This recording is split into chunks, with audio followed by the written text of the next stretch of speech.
देखो बेटा, आज हम करेंगे class 7 simple interest percentage and its application में हमारा एक टॉपिक है सिंपल इंटरेस्ट।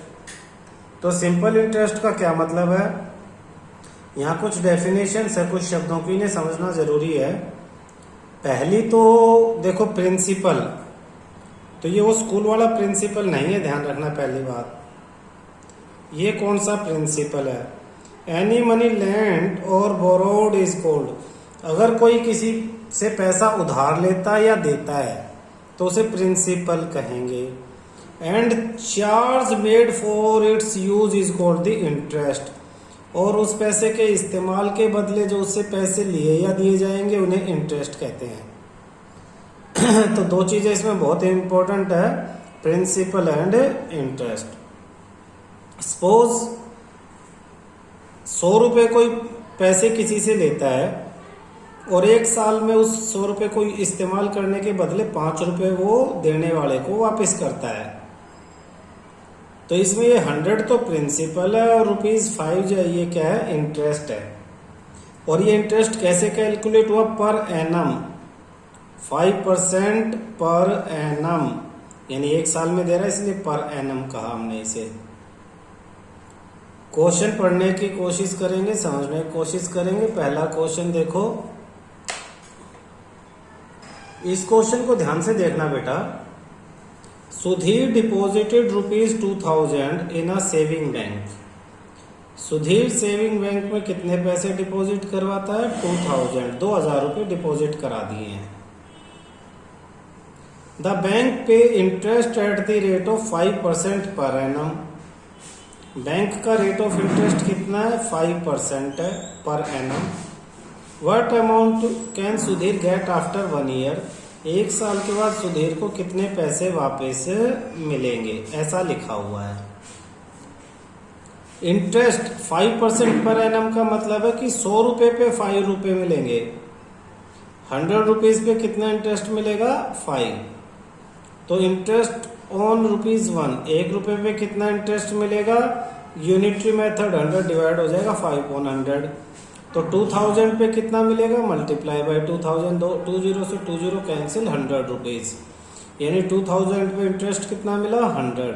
तो वापस कितने मिलेंगे? 2000 उसके खुद के थे, 100 इंटरेस्ट हो गया तो 2100। तो Sudhir will get ₹2100 after 1 year. ठीक है। इसी तरह से सेकंड क्वेश्चन देखो। John deposited 5500 rupees in a finance company which पे 14% इंटरेस्ट पर ईयर। इसका मतलब 100 रुपीज पे 14% ऐसा इंटरेस्ट दे रहे हैं। Find the interest receive after 3 year, 3 साल के बाद कितना इंटरेस्ट मिलेगा। तो देखो, एक साल के लिए इंटरेस्ट 100 रुपीज पे 14, तो 1 रुपीज पे 1 ईयर के लिए 14/100। तो 1 रुपीज पे था ना, तो 5500 रुपीज पे मल्टीप्लाई 5500 कर देंगे, और 1 ईयर की जगह 3 ईयर निकालना है तो मल्टीप्लाई 3 कर देंगे। सॉल्व करेंगे, टोटल 2310 रुपीज इंटरेस्ट मिला। कितने रुपीज पे? 5500 पे। तो टोटल ऐड किया तो मिल गया अमाउंट हमें 7810।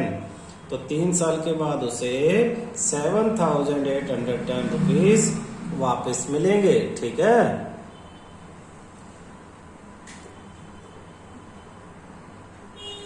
ये देखो बेटा, फॉर्मूला सिंपल इंटरेस्ट का यहाँ पे फॉर्मूला दे दिया है। इंटरेस्ट, सिंपल इंटरेस्ट अगर P प्रिंसिपल है, T टाइम के लिए दिया और R% इंटरेस्ट है, तो ये हो जाएगा P into R into T upon में 100। तो सिंपल इंटरेस्ट का फॉर्मूला है P इंटू R, P का मतलब प्रिंसिपल, इंटू R का मतलब रेट ऑफ इंटरेस्ट, इंटू में टाइम यानी कितने साल हैं, अपॉन में 100। अब इस फॉर्मूले को यूज करेंगे नीचे इस क्वेश्चन में। क्वेश्चन लिखा हुआ है, find the simple interest and the amount ₹750.50 for 3 year at 8%। तो इसमें ये पहले तो प्रिंसिपल दे दिया, फिर टाइम दे दिया 3 साल, फिर रेट ऑफ इंटरेस्ट 8% दे दिया। तो P हो गया, R 8 हो गया, टाइम 3 हो गया। तीनों को मल्टीप्लाई करो, देखो तीनों को मल्टीप्लाई किया और अपॉन में 100। एक्चुअली हमने ये जो फॉर्मूला थे सिंपल इंटरेस्ट का, इसमें वैल्यू रख दी सबकी। सिंपल इंटरेस्ट आ गया सॉल्व करने के बाद, उसे इस प्रिंसिपल में ऐड कर देंगे, जो पैसे दिए हुए थे दोनों को जोड़ देंगे, टोटल करने के बाद हमारा अमाउंट आ गया कि इतने पैसे अब हमें मिलेंगे वापस। ठीक है, तो अमाउंट होता है प्रिंसिपल प्लस में सिंपल इंटरेस्ट। नेक्स्ट क्वेश्चन देखो, इन हाउ मेनी ईयर, अब टाइम पूछा हुआ है, कह रहा है 900 रुपये 900 rupees yield an interest of 324 at 12% per annum. कह रहा है अगर 900 रुपये मैं किसी को देता हूं 12% इंटरेस्ट पे और मुझे इंटरेस्ट 324 रुपीज मिलता है, तो मैंने कितने टाइम के लिए वो पैसे दिए थे, इन हाउ मैनी रुपीज, कितने, इन हाउ मैनी ईयर्स, कितने टाइम में, कितने सालों में इतना इंटरेस्ट बनेगा इस पैसे पे। तो इसमें हमें इस फॉर्मूले के अंदर सिंपल इंटरेस्ट की वैल्यू दे दी, प्रिंसिपल की, रेट की और टाइम पूछ लिया। तो फॉर्मूले में सबकी वैल्यू रख दी और टाइम की नहीं पता तो उसकी जगह सिर्फ टी रख दिया। टी देखो सबको 2 जीरो से, तो ये 2 जीरो कैंसिल होगी, 12 और 9 मल्टीप्लाई दूसरी तरफ जाके इससे डिवाइड हो जाएंगे। तो कैंसिल होने के बाद टाइम आ जाता है 3 ईयर्स। 3 साल में इतना इंटरेस्ट बनेगा 900 रुपीज के ऊपर। ठीक है, at what rate of simple interest rupees 350 amount to rupees 455 in 6 year. इसमें at what rate, rate of interest R पूछा हुआ है, इंटरेस्ट विल रुपीज, तो ये 350 दे दिया। कह रहा है सिंपल इंटरेस्ट लगाया हुआ है, रेट बताओ, विल रुपीज इतना पैसा, 350 प्रिंसिपल था वो बढ़ के 455 हो गया, यानी ये प्रिंसिपल और ये अमाउंट। तो प्रिंसिपल और अमाउंट दिया है तो अमाउंट से प्रिंसिपल माइनस करके इंटरेस्ट आ जाएगा। टाइम दे दिया 6 ईयर, रेट पूछा है तो सबसे पहले simple interest amount minus principal, 455 minus 350 105, simple interest आ गया 105। ये नीचे फॉर्मूला दे दिया सिंपल इंटरेस्ट का, PRT अपॉन 100। सिंपल इंटरेस्ट की वैल्यू आ गई 105, इसकी जगह लिख दिया 105 इक्वल टू ऐसा का ऐसा, प्रिंसिपल दे रखा ऊपर 350, तो प्रिंसिपल लिख दिया 350। आर नहीं पता, आर ऐसा का ऐसा, टाइम दे रखा है 6 ईयर, देखो यहाँ पे 6 ईयर्स, तो टाइम की जगह 6 अपॉन में 100। ये 1 जीरो से तो ये 1 जीरो कैंसिल,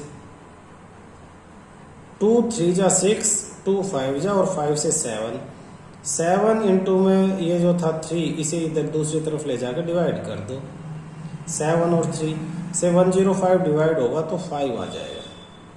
तो 5% पर एनम तुम्हारा रेट ऑफ इंटरेस्ट है।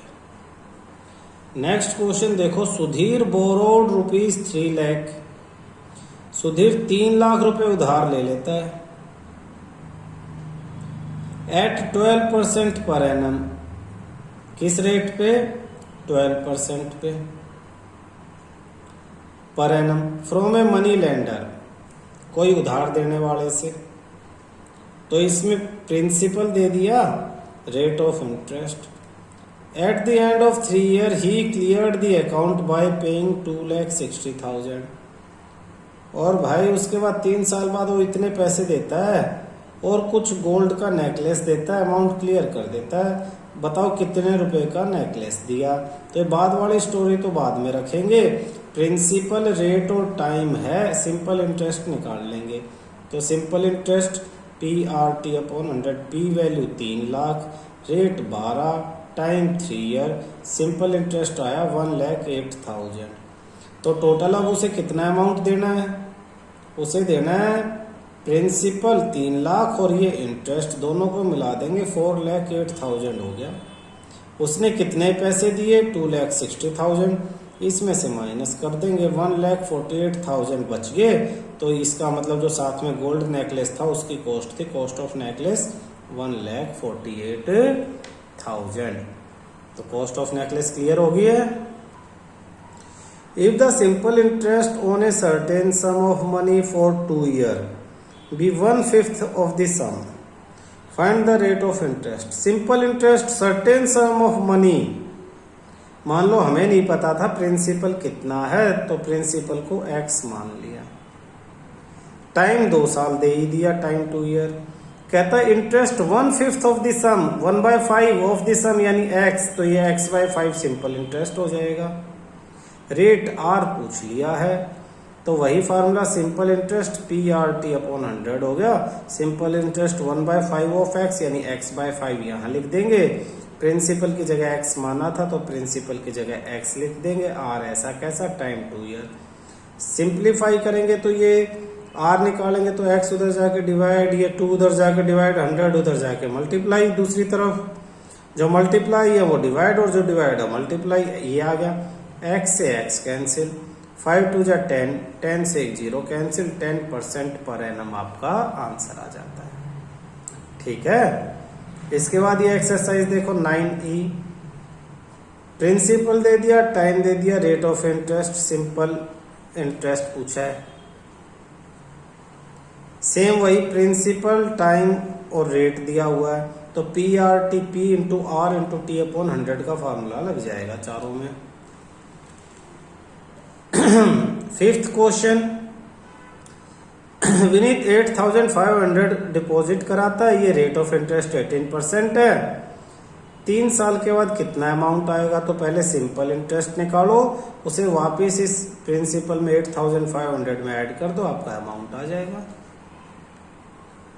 एक फार्मर किसान है, वो उधार लेता है 3,600, 3,600 15% पे, end of 4 years he cleared his account, 4 साल के बाद वो अकाउंट क्लियर करता है।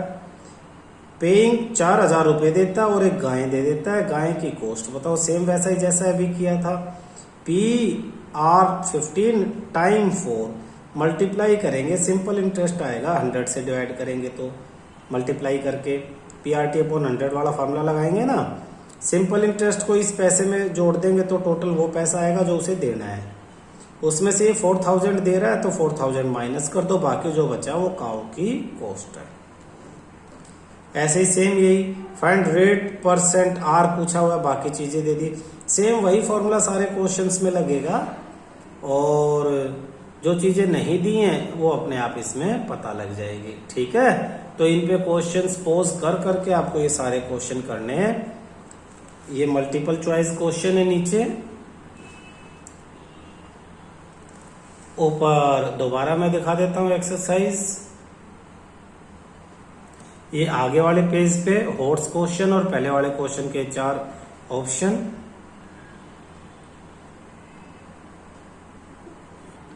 ये 9E के आंसर है बेटा। 9E एक्सरसाइज करने के बाद ये आंसर साथ साथ मैच करते रहना, जो मैच ना हो दोबारा गलतियां ढूंढना, नहीं तो फिर मेरे से आप पूछ सकते हो। ठीक है।